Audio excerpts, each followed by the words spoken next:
आपका नाम बताओ सर, आपका नाम क्या है? धूड़ाराम। क्या नाम है? धूड़ाराम। धूड़ाराम। आपका पेशेंट क्या लगता है आपका? मम्मी लगती। आपकी माता जी, क्या नाम उनका? पावनी देवी। पावनी देवी।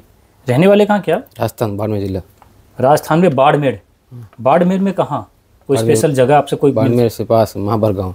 बाड़मेर के पास है महाबार गांव है, नज़दीक। महाबार गांव। हाँ, नज़दीक में। राजस्थान में इन्होंने बताया बाड़मेर में महाबार गांव, यही है ना जी? हाँ। पेशेंट की उम्र है 56 साल। ठीक है। आपके पेशेंट को बोकल में, साइड में ये गाल के पास, गर्दन के पास इनकी पूरी जख्म थी और आपके 8 रेडिएशन लगा था। 4+4। ठीक है। शुरुआत में क्या दिक्कत हुई थी? शुरू के स्टार्टिंग से बताओ एक बार। पहले दाढ़ की तकलीफ हुई। पहले दाढ़ में तकलीफ हुई, यानी जाड़, यानी पिछले वाले हिस्से में दर्द हुआ। हाँ। ठीक है। फिर डॉक्टर के पास गए, सूजन आई हुई थी। सूजन आई हुई थी, दर्द की वजह से सूजन आया हुआ था। मामूली से साला दिख रहा था। मामूली सा छाला था। फिर बायोप्सी कराने के बोला, बायोप्सी कराई, उसके बाद फैल गया। मतलब छोटा सा छाला था, ठीक है, इन्फेक्शन था, और उसकी बायोप्सी करी, यानी टुकड़ा लिया। हाँ। बड़ा कर दिया उसको। बड़ा कर दिया, फिर रेडिएशन दिए। रेडिएशन के बाद ये जब टुकड़ा लिया तो फिर क्या बताया आपको? जांच हुई तो उसमें क्लियर बताया। उसमें इनको क्लियर हो गया कि ये तो सर है। उसके बाद क्या बोला डॉक्टर ने? रेडिएशन बोला। रेडिएशन से ठीक हो जाएगा बोला? रेडिएशन के ठीक हो गया। फिर रेडिएशन वालों ने बोला कि कीमो लगाओ। पहले रेडिएशन लगाने बोला। हाँ। फिर उसके बाद बोला कीमो। रेडिएशन कितना लगाया आपने? 8 रेडिएशन। 8 रेडिएशन लगाने के बाद कंडीशन क्या हो गई? कंडीशन वैसी ही थी, वो ज़्यादा फैल रही थी। मतलब जो थी उसी तरह थी, ना फैली ना घटी। हाँ। दोनों थे। फिर आगे वो रेडिएशन वालों ने कीमो लगाने को बोला। कीमो, वो शरीर की हालत देखकर कीमो नहीं लगाए। शरीर की हालत कैसी थी भाई? शरीर की हालत पहले ठीक थी, सल फिरती रही। फिर उसके रेडिएशन के बाद में वो फैलने के बाद कमजोरी आने लगी। रेडिएशन के बाद फैला कैसे? आप तो बता रहे कि उतना ही था, बराबर ही था। रेडिएशन के बाद फिर वो गांठा कमती हुई थी, बीमारी तो वो फैलने लगी थी। कैसे पता बीमारी फैली आपको? वो शरीर के आधार पे। शरीर क्या था? शरीर में क्या दिक्कत थी? शरीर में पहले कुछ कमजोरी नहीं थी। हाँ। चलने फिरने थी, अपने आप होती थी। पहले पेशेंट चल फिर लेता था। हाँ। और अब रेडिएशन लेने के बाद? रेडिएशन देने के बाद फिर वो चारपाई के आ गई, मतलब बेड पर। इसको ऐसा लगा कि जो इलाज चला, उस इलाज के बाद पेशेंट की कंडीशन तो ठीक होनी चाहिए, वो चारपाई पर आ गई, तो उससे आपको लगा कि बीमारी बढ़ गई। फिर ऑपरेशन को बोला। ऑपरेशन बोला? ऑपरेशन नहीं कराया। कीमो इसीलिए नहीं लगेगा कि पेशेंट कमजोर था। तो उन्होंने बोला कीमो के लिए मना कर दिया। ठीक है। फिर ऑपरेशन बोला? ऑपरेशन के लिए हम लोगों ने मना कर दिया। क्यों मना कर दिया?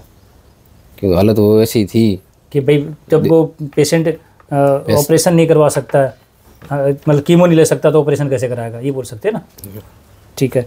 तो फिर आपने डिसीजन ले लिया कि भैया हम तो इलाज नहीं कराएंगे। कितना पैसा लगा दिया सर आपने भी? 2-3 लाख लगाए। फिर वही सरकार थे, आपका जो कार्ड बना हुआ था, हेल्थ कार्ड था आपका, उससे आपने 4-5 लाख उसने लगा दिए। ठीक है। अब तो नगद खर्च करने का टाइम आ चुका था। तो आपने उसका फिर आगे इलाज ही नहीं कराया, क्योंकि बंदे आपके पास पैसे तो नहीं। क्या काम क्या करते हैं आप लोग? कम ठेका करते, ठेका वगैरह। तो इतना पैसा तो आपके पास होगा भी नहीं कि आप इलाज करवा लो। कितना इलाज, ऑपरेशन का कितना खर्चा होता है? ऑपरेशन का 1 लाख बताया था, वो गारंटी नहीं थी। 1 लाख लेने के बाद भी उन्होंने गारंटी नहीं लिया, तो आप उधर नहीं गए, ये बोलेंगे ना। मेरे बारे में किसने बताया फिर आपको? दिल्ली के डॉक्टर है। दिल्ली का कौन डॉक्टर है? बाड़मेर हमारे उधर है। आपके कोई गाँव का? हमारे गाँव में वो ड्यूटी कर रही है, प्राइवेट है। प्राइवेट हॉस्पिटल में कोई डॉक्टर है? वो आयुर्वेदिक की दवाई देते हैं। अच्छा। अंग्रेजी देते हैं। आयुर्वेदिक और अंग्रेजी दोनों दवाई देते हैं। उन्होंने मेरे बारे में बताया? उन्होंने बताया। अच्छा। तो फिर आप उनकी सलाह लेके इधर आए। किसी डॉक्टर की भाई क्या आत्मा जगी मुझे नहीं पता, उनको कोई पेशेंट ठीक हुआ होगा उनका हमारे पास, गांव के पास है वो। अच्छा। यहाँ से दवाई लेके गया। यहाँ से दवाई लेके वो यहाँ पे था, उसका था, वो ठीक हुआ। तो उस डॉक्टर ने देखा कि जब ये ठीक हो गया, तो उसने बोला भैया आप उधर ही चले जाओ। ठीक है ना। ये पेशेंट टू पेशेंट चल रहा, अब वीडियो वाली बात भी नहीं है, पेशेंट टू पेशेंट चल रहा है। तो उन्होंने आपको यहाँ, डॉक्टर ने आपको यहाँ भेजा मेरे। तो फिर यहाँ पर आपकी कितने दिन हो गए दवाई लेते हुए? 6 मार्च को लेके गए।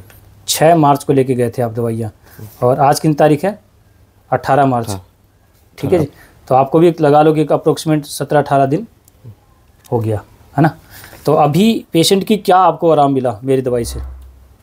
पहले खाते नहीं थी, सूजन थी मुंह पर, वो अभी पूरा सूजन था, आँख भी बंद था, आँख बंद ये पूरा, और खाती नहीं थी। हाँ, लिक्विड पे ही कुछ। अब 3-4 बार खा रही है। 3-4 बार क्या खाती है? लिक्विड है। मतलब वो दलिया दुलिया कुछ बनाकर पहले बिल्कुल नहीं खाती थी? पहले नहीं, एक बार खाते शाम इस पेशेंट की मैं फ़ोटो भी दिखाऊंगा, इस वीडियो में लगाऊंगा। इस पेशेंट की ऐसी हालत देखकर उसको कोई भी डॉक्टर नहीं लेगा, मानते हो ना? ये पूरा इनका लिम्फ नोड्स पूरा बाहर आ चुका है पूरी तरह से एकदम। डॉक्टर ने मना कर दिया 1 महीने से पहले करा दो ऑपरेशन। हाँ। फिर नहीं हुआ। मेरे पास आया तो कंडीशन आप देख सकते हो, ऐसे पेशेंट की रिकवरी मिल रही है। मतलब इसकी पूरी स्वेलिंग थी वो उतर गई, ठीक, आंख जो पूरा बंद था वो खुलने लगा, खुल गया आंख का। और जो मुश्किल से खाती थी, लिक्विड भी मुश्किल से जाता था, आज वो कहते हैं कि वो दलिया वगैरह वो खा लेती है। ठीक है, और क्या फ़र्क मिला सर आपको? और दर्द रहता था दिन भर शरीर में, जबाड़ी में इतना जख्म था कि पेशेंट दर्द के मारे हालत ख़राब थी। सिर में आधा सिर दर्द था। आधा सिर में दर्द था। अभी वो नहीं है। अभी बिल्कुल नहीं है। अभी कोई दर्द की दवाई लेते हो क्या आप? दर्द की दवाई नहीं है। ये पेशेंट की ऐसी कंडीशन है कि मैं तो उसको देख के भी हैरान हूँ मैं। और उसको वो कहते हैं कि अब दर्द नहीं है, पहले तड़पती थी, दर्द बहुत होता। तो आप लोग भी सो नहीं पाते होगे मेरे साथ पूरी रात? कैसे सोए? ऐसी घर में ऐसी हो, मतलब पूरा परिवार जगता था जी एक पेशेंट के साथ। अब पेशेंट आराम से रिलैक्स हो रहा है। ये रिकवरी है 18 दिन की जी। ठीक है, मुंह से बदबू आती थी, बहुत बदबू आती थी, खून आता था। अभी नहीं, बहुत बदबू आती थी। बदबू तो ऐसा लगता होगा पूरे कमरे में, हाँ, है ना? पूरे कमरे में बदबू रहती थी। अब बदबू नहीं है। बदबू नहीं है, खून आता था, खून नहीं आ रहा अभी। खून आता था, हाँ। खून भी नहीं आ रहा। ठीक है, और पहले बोला नहीं जाता था, बता रहे। बोला नहीं जाता था, जीभ एकदम चिपकी हुई थी। जीभ एकदम चिपकी हुई थी। अब खुल के बोल रही है साफ। अब एकदम साफ बोल रही है, आपको आवाज़ समझ में आ रही है। आप देखो किस कंडीशन में आ रहे हो। हमने कब बोला ठीक? मैंने गारंटी ली थी कि आपकी कि मैं ठीक कर दूंगा, 18 दिन में ठीक कर दूंगा, मैं ठीक करता हूँ। 1% की नहीं, 1% की भी गारंटी नहीं ली थी। और मैंने बोला था 20 दिन में अगर आराम मिलता है तो भैया चला ले। ठीक है, पहले भयंकर दर्द था, अब बिल्कुल दर्द नहीं है। दर्द नहीं है। पेट साफ नहीं होता था पहले, 4 दिन तक नहीं होता, अभी हमेशा हो रहा। 4 दिन तक पेशेंट फ्रेश होने नहीं जाता था, और अब हमेशा जा रहा है, डेली। अब डेली जा रहा है। ठीक है, पेट साफ नहीं होगा तो भूख कहाँ से लगेगा? 4 दिन तक पेट साफ नहीं होगा, भूख कहाँ से लगेगा? और खाया भी नहीं जाता था, एक बात वो भी है। अब खा भी रहे हैं तो निकल भी रहा है। ठीक है, बुखार रहता था आपके पेशेंट को? बुखार दिन भर रहता था, दिन भर बुखार रहता था, पूरे दिन कंप्लीट। अब अभी है नहीं। 3 गोलियां देते थे वो, 3 गोलियां देते थे फीवर के लिए। और अब अभी कुछ नहीं। अब कोई दवाई नहीं है फीवर की, यानी इन्फेक्शन ख़त्म हुआ तभी फीवर डाउन हुआ है। इस पेशेंट की मैं फ़ोटो भी डालूंगा आप लोगों के सामने। एक ऐसा उदाहरण है, ऐसे पेशेंट की रिकवरी आयुर्वेद से। ठीक है, तो अब तो आप तो खुश हो ना? खुश है। ठीक है जी, नमस्कार जी।